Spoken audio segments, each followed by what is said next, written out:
पिछले टॉपिक में हम लोगों ने रिप्रोडक्शन को स्टडी किया, यानी कि रिप्रोडक्शन क्या होती है, एनिमल्स और प्लांट में किन मेथड्स होती है।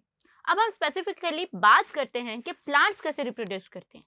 जैसे लिविंग थिंग्स को रिप्रोडक्शन रिक्वायर्ड होती है, इसी तरह क्योंकि प्लांट्स लिविंग थिंग है, सो दैट्स व्हाई प्लांट्स को भी रिप्रोडक्शन रिक्वायर्ड होती है अपनी स्पीशी के सर्वाइवल के लिए। तो अगर हम प्लांट्स को देखें तो प्लांट्स के अंदर ये कैपेबिलिटी होती है कि वो सेक्चुअली एंड एसेक्चुअली दोनों तरीकों से रिप्रोड्यूस हो सके।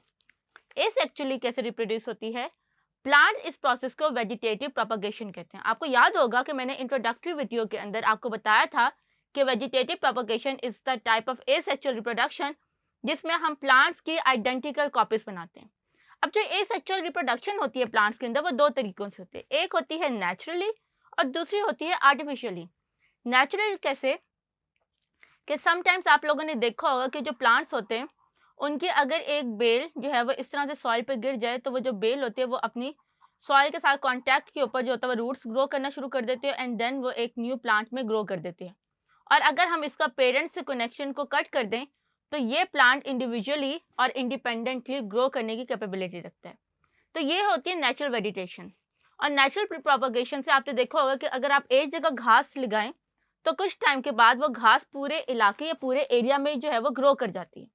तो ये जो है ये क्लासिकल एग्जांपल है वेजिटेटिव प्रोपगेशन की। उसके बाद हम बात करते हैं आर्टिफिशियली। आर्टिफिशियली जो हम लोग के गार्डनर्स वगैरह होते हैं वो प्लांट्स को ग्रो करवाते हैं क्योंकि समटाइम्स आपको एक प्लांट के कैरेक्टर्स जो होते हैं वो पसंद आ जाते हैं। जैसे अगर आपको कोई ऐसा प्लांट पसंद आ गया जिसके फ्रूट्स जो हैं वो बहुत टेस्टी हैं, ये जूसी हैं, तो जो गार्डनर्स होते हैं वो उन प्लांट्स को आर्टिफिशियली जो है वो उनके आइडेंटिकल कॉपीज ग्रो करवाते हैं by grafting, by layering, by cutting. तो ये तमाम जो होते हैं ये प्रोसेस क्योंकि गार्डनर्स करवा रहे होते हैं, सो दैट्स वाई इसको हम लोग आर्टिफिशियल वेजिटेटिव प्रोपगेशन कहते हैं। उसके बाद हम बात करते हैं सेक्सुअल प्रोपगेशन की।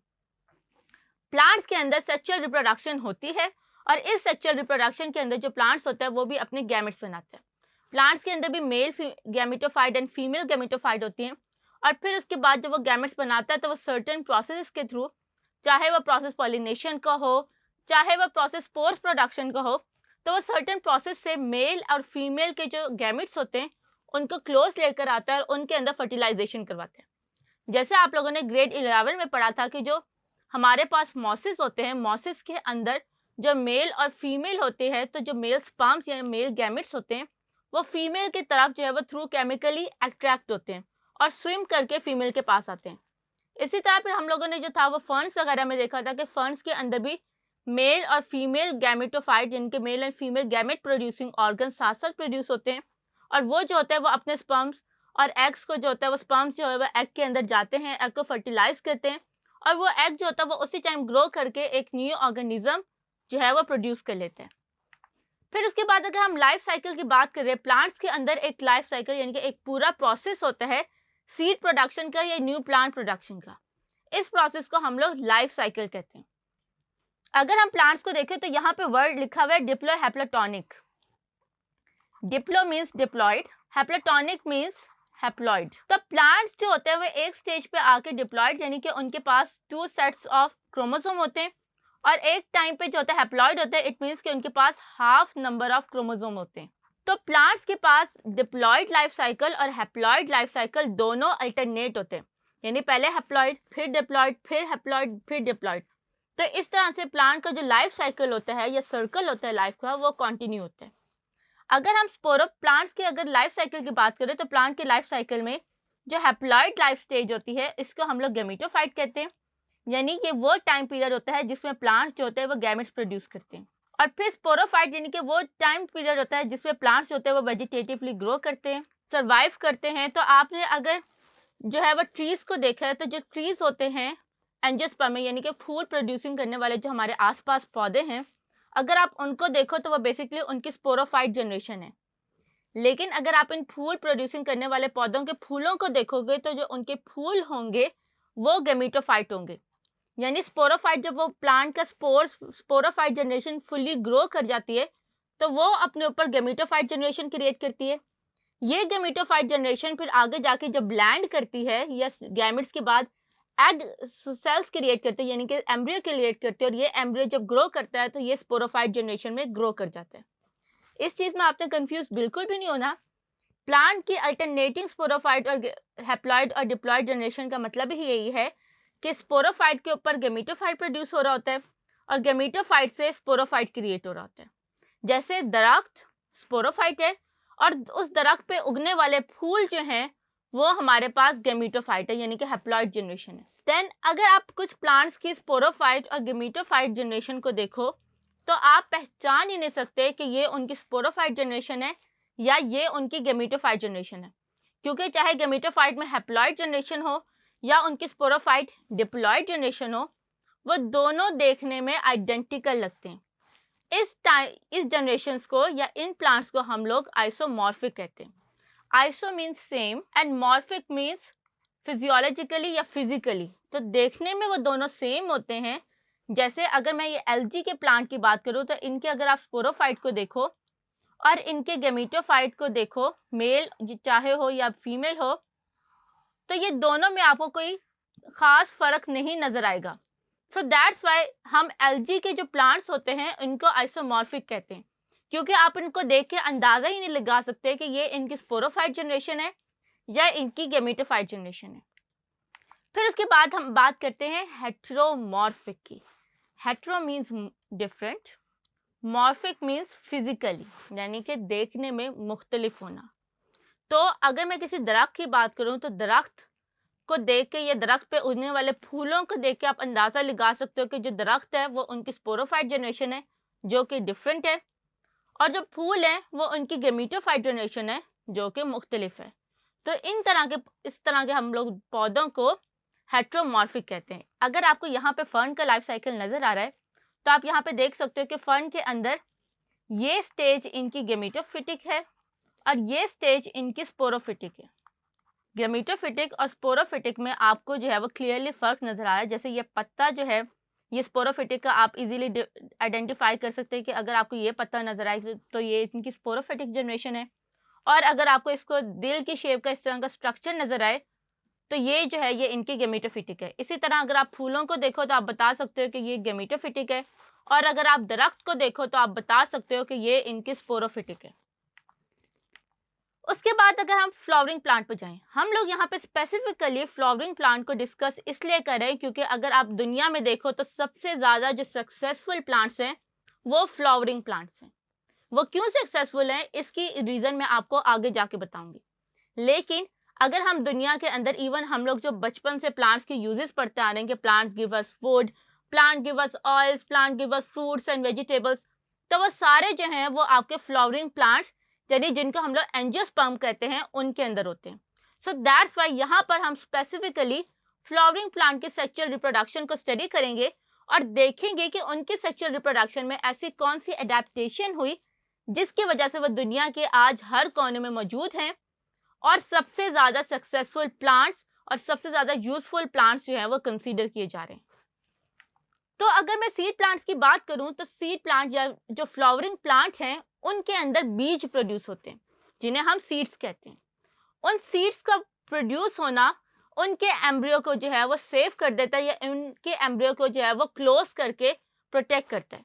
तो ये प्रोटेक्शन प्लांट्स के अंदर सेक्सुअल रिप्रोडक्शन को सबसे ज़्यादा एंजियोस्पर्म में सक्सेसफुल बना रही है। फिर उसके बाद जब फर्टिलाइजेशन के प्रोसेस के बाद जब उनके गैमेट्स की आपस में गैमेट फ्यूज हो गए, फर्टिलाइजेशन हुई, तो फर्टिलाइजेशन के बाद जो सीड बनने का प्रोसेस होता है, सीड बनने का प्रोसेस जो है वो सबसे ज़्यादा यूनिक है। यूनिक इन अ सेंस कि वो जो सीड होता है उसके अंदर न्यू बॉर्न बेबी जिसे हम एम्ब्रियो कहते हैं और उसके साथ फूड जो होता है वो भी प्रोवाइडेड होती है ताकि जब वो एम्ब्रियो ग्रो करे तो उसको जो है वो किसी और चीज़ पर डिपेंडेंट ना होना पड़े फॉर द फूड, और उसे सीड के अंदर से ही जो है वो फूड मिल जाए और वो इजीली जो है वो ग्रो कर जाए into the independent and successful plant.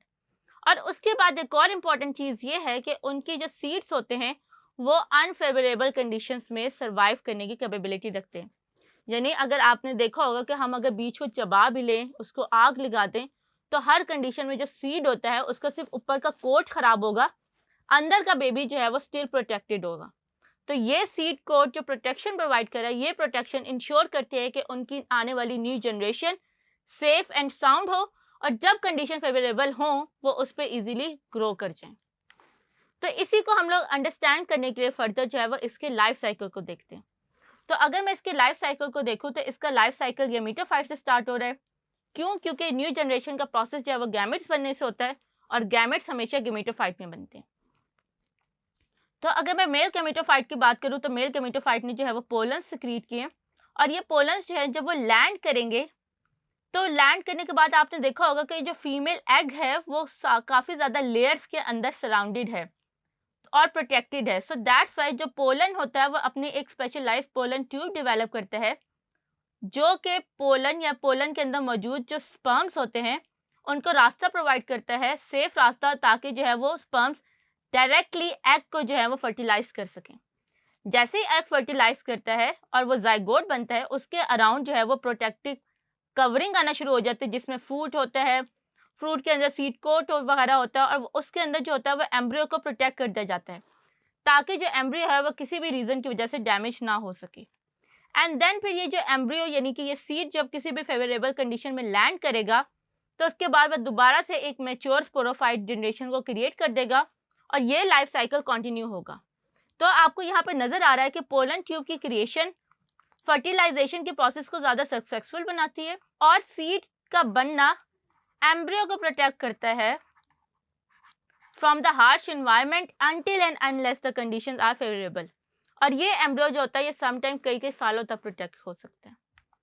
उसके बाद हम बात करते हैं पार्थिनोकार्पी की। Parthenocarpy is the process of the development of the fruit without the process of fertilisation, यानी फर्टिलाइजेशन सीड बनाता है। तो इस केस में जो फ्रूट डेवलप होगा उसके अंदर सीड नहीं बनेगा क्योंकि फर्टिलाइजेशन का प्रोसेस नहीं हुआ। सो दैट्स वाई इस प्रोसेस को हम लोग पार्थिनोकार्पी कहते हैं। पार्थिनोकार्पी के अंदर जो फ्रूट्स बनते हैं उनके अंदर क्योंकि नया बीज नहीं होता तो दैट्स वाई उन फ्रूट से जो सीड्स होते हैं उनको हम लोग जो है वो ग्रो नहीं करवा सकते। बात समझ आ रही है? रीज़न क्या है? क्योंकि जो फ्रूट है उसके अंदर बीज नहीं है और जब बीज नहीं होगा तो वो बीज एक नया पौधा नहीं बना सकता। तो जब आप वो फल खाएंगे तो उस फल के बाद आपको वो जो पौधा है वो ज़ाया चला जाएगा या उस पौधे की जो आगे फर्दर जनरेशन्स बनाने का प्रोसेस है वो पार्थिनोकार्पी के अंदर नहीं होगा। फिर पार्थिनोकार्पी के अंदर फिर इन जो प्लांट्स होते हैं जो कि पार्थिनोकार्पी का प्रोसेस परफॉर्म करते हैं जिनमें हमारे पास पाइनएप्पल्स होते हैं या बनानास होते हैं, क्योंकि इन दोनों के अंदर बीज नहीं होते तो इनको ग्रो करने के लिए जो है वो हमारे सीड्स नहीं रिक्वायर्ड होते बल्कि एसेक्सुअल रिप्रोडक्शन के जरिए जो है वो बनाना और पाइनएप्पल दोनों ग्रो करते हैं। फिर साइंटिस्ट ने जब देखा कि पार्थिनोकार्पी की वजह से जो फ्रूट का साइज है यानी जो फूड है वो ज़्यादा होती है और जो सीड्स होते हैं उनका डिस्गस्टिंग टेस्ट वगैरह जो होता है वो भी फील नहीं करना पड़ता। सो दैट्स वाई क्योंकि ये साइंटिस्ट के लिए एक विन विन सिचुएशन थी कि ज़्यादा फूड भी प्रोड्यूस हो रही थी और सीड्स का डिस्गस्टिंग जायका या उनका जो क्रंचीनेस फील हो रही थी माउथ में वो भी कम थी। तो इसलिए अब जो साइंटिस्ट होते हैं वो आर्टिफिशियली जो है वो पार्थिनोकार्पी का प्रोसेस जो है वो प्रोवाइड करते हैं या परफॉर्म करते हैं ताकि जितने भी जो फ्रूट्स प्रोड्यूस हों उनमें बीज ना हो। जैसे अगर आप ऑरेंज आपने अगर खाया या आपने लेमन खाया तो लेमन के अंदर ज़्यादा एरिया जो होता है वो उनके सीड्स ही ले जाते हैं और उनके अंदर जूस ना होने के बराबर होता है। तो हम लोग ऑरेंजेस के अंदर आर्टिफिशियली पार्थिनोकार्पी का प्रोसेस करवाते हैं ताकि जब फ्रूट प्रोड्यूस हो उसके अंदर बीज ना हो। इसी तरह जो हमारे पास कीवी होता है, हमारे पास जो पम्पकिन होता है, क्यूकम्बर होता है, टोमेटोज होते हैं, इन तमाम के अंदर हम लोग जो है वो पार्थिनोकार्पी यानी कि इन तमाम फ्रूट्स को हम लोग आर्टिफिशियली प्रोड्यूस करवाते हैं without the process of fertilisation. उसके बाद हमारे पास एक और टर्म है जिसको हम लोग सीड डॉर्मेंसी है। डॉर्मेंसी मीन्स डॉर्मेंट हो जाना या सो जाना। तो सीड डॉर्मेंसी ये वो टाइम पीरियड होता है जिसके अंदर जो बेबी होता है वो उस टाइम तक सीड के अंदर से ग्रो नहीं करेगा जब तक के प्रोसेस जो है या जब तक के इन्वायरमेंटल कंडीशंस उस सीड को ग्रो करवाने के लिए फेवरेबल ना हो। फॉर एग्जांपल अगर आपने जो है वो आज आम खाया और आम के बाद जो उसकी गुठली है वो आपने ज़मीन पे फेंक दी, तो जब आपने गुठली फेंकी है तो वो गुठली उस टाइम तक ज़मीन पे पड़ी रहेगी जब तक कि उसके पास पानी, रोशनी, धूप और जो ज़मीन है वो उसके अंदर वो तमाम न्यूट्रिएंट्स ना हो जो उस बीज को ग्रो करवाने के लिए ज़रूरी होता है। तो सीड डॉर्मेंसी जो थी वो सबसे ज़्यादा सक्सेसफुल थी प्लांट के लिए।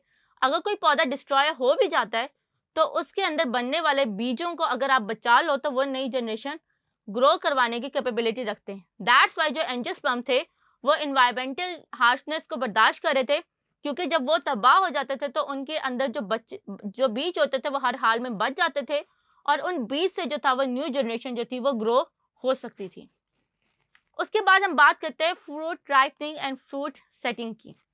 फ्रूट सेटिंग क्या होता है कि फर्टिलाइजेशन के प्रोसेस के बाद जो आपकी ओवरी होती है वो मेच्योर होती है to form a juicy and pulpy fruit, और उनके अंदर जो बीज होता है वो राइप होता है। तो इस प्रोसेस को हम लोग fruit set and fruit ripening कहते हैं। अब अगर आपको याद हो तो हम लोगों ने पढ़ा था कि ऑक्सिन, जिब्रेलिन्स एंड साइटोकिन्स जो होते हैं ये तीनों सेल डिवीजन एंड सेल इनलॉन्गेशन में काम करते हैं। तो जब सेल डिवीजन एंड सेल इनलॉन्गेशन हो रही होती है, सो दैट्स वाई जो फ्रूट्स यानी कि जो प्लांट्स जो होते हैं वो फ्रूट से बीज बनता है। जैसे ही प्लांट्स के अंदर ओवरी मेच्योर होती है, उसकी जो ओवरी होती है वो इन तीनों हार्मोन्स को रिलीज करना स्टार्ट करती है, क्योंकि ये तीनों हार्मोन्स जो होते हैं वो उस ओवरी के अंदर माइटोसिस का प्रोसेस इंट्रोड्यूस करवाते हैं, माइटोसिस को इंक्रीज करवाते हैं, और ये माइटोसिस जो होती है वो इनके अंदर फ्रूट बनने के प्रोसेस को स्टार्ट करते हैं, और जो फ्रूट होता है वो जल्दी से साइज में बड़ा होना शुरू हो जाता है just because of these hormones. फिर जब फ्रूट जो होता है वो राइप कर जाता है तो उसकी जो लास्ट स्टेज होती है उसको हम लोग फ्रूट राइपनिंग कहते हैं। अब जब फ्रूट राइपनिंग होती है उसके अंदर फ्रूट राइपनिंग के अंदर एक और हार्मोन प्रोड्यूस होता है जिसे हम लोग इथाइलिन कहते हैं। इथाइलिन बनने का प्रोसेस मतलब जो होगा, जैसे फल जो होगा वो ग्रीन होने के बाद येलो होता है। वो क्यों होता है? क्योंकि वहाँ पर ग्रीन फलों के अंदर इथाइलिन की प्रोडक्शन बहुत ज़्यादा होती है, जिसकी वजह से वो फ्रूट को राइप कर देता है और फ्रूट को लास्ट स्टेज पे ले जाता है, जिसको हम लोग फ्रूट्स का ज़मीन पे गिरना कहते हैं। यानी जब ये पौधा राइप होके गिरेगा तो उस गिरने के अंदर जो है वो आपकी इथाइलिन का फंक्शन या इथाइलिन हार्मोन का जो रोल है वो सबसे ज़्यादा है, क्योंकि इथाइलिन जो है वो लीफ सेंसिंग और लीफ एजिंग करवाते हैं। जो फ्रूट होता है उसको एज करवा के राइप करवाती है। तो इस तरह से जो प्लांट्स होते हैं उनके अंदर जो है रिप्रोडक्शन का प्रोसेस हम लोगों ने पढ़ा, और हम लोगों ने ये चीज़ को देखा कि जो एंजियोस्पर्म्स है उनके अंदर सीड बनने का प्रोसेस, क्योंकि एम्ब्रियो को सिक्योर करना था, और फिर उसके बाद पोलन ट्यूब यानी कि सिक्योर फर्टिलाइजेशन के प्रोसेस ने उनको इतना सक्सेसफुल बनाया कि आज वो दुनिया के हर कोने में मौजूद है और ह्यूमंस के लिए बहुत ज़्यादा बेनिफिशियल है।